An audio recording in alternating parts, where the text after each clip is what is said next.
Friends, आज हम आपके आगे ग्रोइंग ग्रोथ चैनल में भगवद गीता यथास्वरूप का पेज नंबर 20, 21, 22 लेके हाजिर हैं। फ्रेंड्स, इसके पहले के पेज नंबर 17, 18, 19 हो चुके हैं। ठीक है, आप इसको जाके देख लीजिएगा, मेरे प्लेलिस्ट में मिल जाएगा। आइए आज देखते हैं।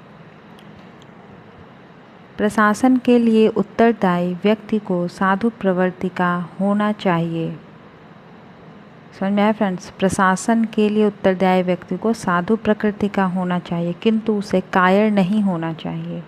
उदाहरण, भगवान राम इतने साधु थे कि आज भी लोग राम राज्य में रहना चाहते हैं, किंतु उन्होंने कभी कायरता प्रदर्शित नहीं की। रावण आततायी था क्योंकि वह राम की पत्नी सीता का अपहरण करके लाया गया था, किंतु राम ने उसे ऐसा पाठ पढ़ाया जो विश्व इतिहास में बेजोड़ है। अर्जुन के प्रसंग में विशिष्ट प्रकार के आतताइयों से भेंट होती है। ये हैं उसके निजी पितामह, आचार्य, मित्र, पुत्र, पौत्र इत्यादि। इसलिए अर्जुन ने विचार किया कि उनके प्रति वह सामान्य आतताइयों जैसा कटु व्यवहार न करे। इसके अतिरिक्त साधु पुरुषों को तो क्षमा करने की सलाह दी जाती है।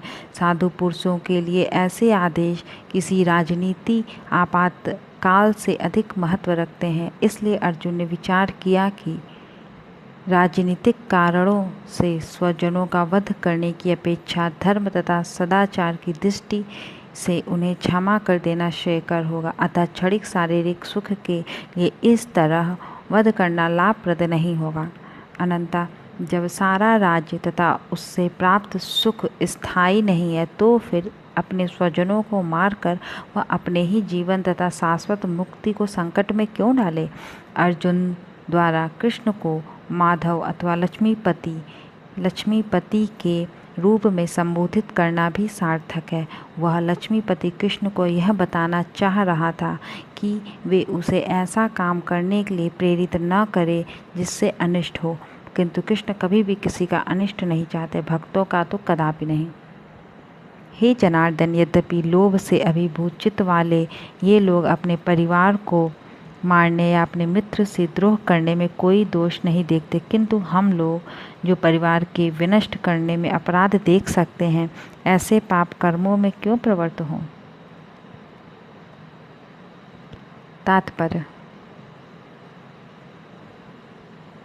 क्षत्रिय से यह आशा नहीं की जाती कि वह अपने विपक्षी दल द्वारा युद्ध करने या जुआ खेलने का आमंत्रण दिए जाने पर मना करे। ऐसी अनिवार्यता में अर्जुन लड़ने से नकार नहीं सकता, क्योंकि उसको दुर्योधन के दल ने ललकारा था। इस प्रसंग में अर्जुन ने विचार किया कि हो सकता है कि दूसरा पक्ष इस ललकार के परिणामों के प्रति अनभिज्ञ हो, किंतु अर्जुन को तो दुष्परिणाम दिखाई पड़ रहे थे, अतः वह इस ललकार को स्वीकार नहीं कर सकता। यदि परिणाम अच्छा हो तो कर्तव्य वस्तुतः पालनीय है, किंतु यदि परिणाम विपरीत हो तो हम इसके लिए बाध्य नहीं होते। इस पक्ष विपक्षों पर विचार करके अर्जुन ने युद्ध न करने का निश्चय किया। कुल का नाश होने पर संतान कुल परंपरा नष्ट हो जाती है और इस तरह शेष कुल भी अधर्म में प्रवृत्त हो जाता है। तात्पर्य, वर्णाश्रम व्यवस्था में धार्मिक परंपराओं के अनेक नियम हैं, जिनकी सहायता से परिवार के सदस्य ठीक से उन्नति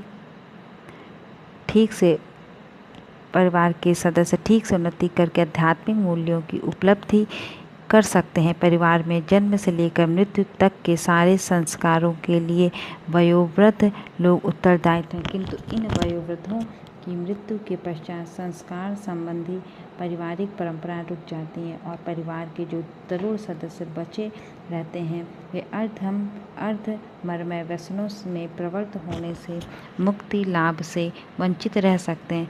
अतः किसी भी कारणवश परिवार के वयोवृद्धों का वध नहीं होना चाहिए।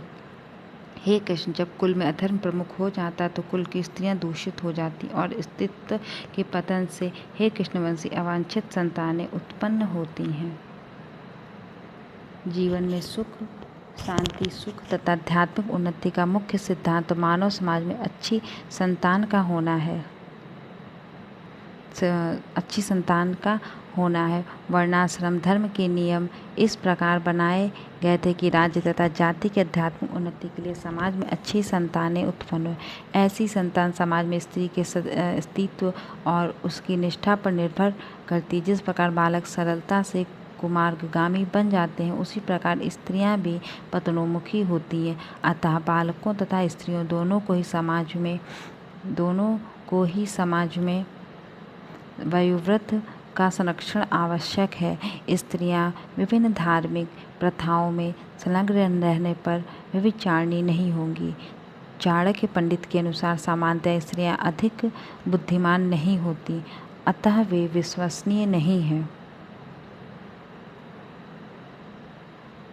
इसलिए उन्हें विविध कुल परंपराओं में व्यस्त रहना चाहिए और इस तरह उनके सतीत्व तथा अनुरक्ति से ऐसी संतान जन्मेगी जो वर्णाश्रम धर्म में भाग लेने के योग्य होगी।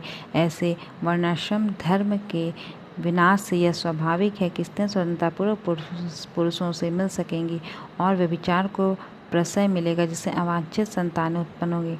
निठल्ले लोग भी समाज में विचार को प्रेरित करते हैं। इस तरह अवांछित बच्चों की बाढ़ आ जाती, जिससे मानव जाति पर युद्ध और महामारी का संकट छा जाता है।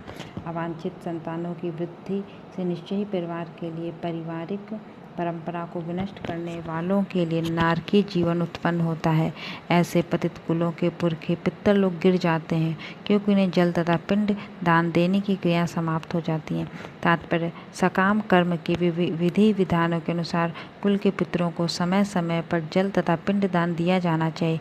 यह दान विष्णु पूजा द्वारा किया जाता है, क्योंकि विष्णु को अर्पित भोजन से उच्छिष्ट भाग प्रसाद के खाने से सारे पाप कर्मों से उद्धार हो जाता है।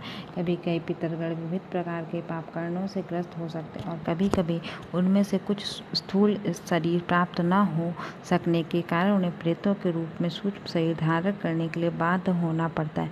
अतः जब वंशजों द्वारा पितरों को बचा प्रसाद अर्पित किया जाता है तो फ्रेंड्स, ये आपके 3 पेज आज कंप्लीट हो गए हैं। नेक्स्ट पेज हम कल स्टार्ट करेंगे।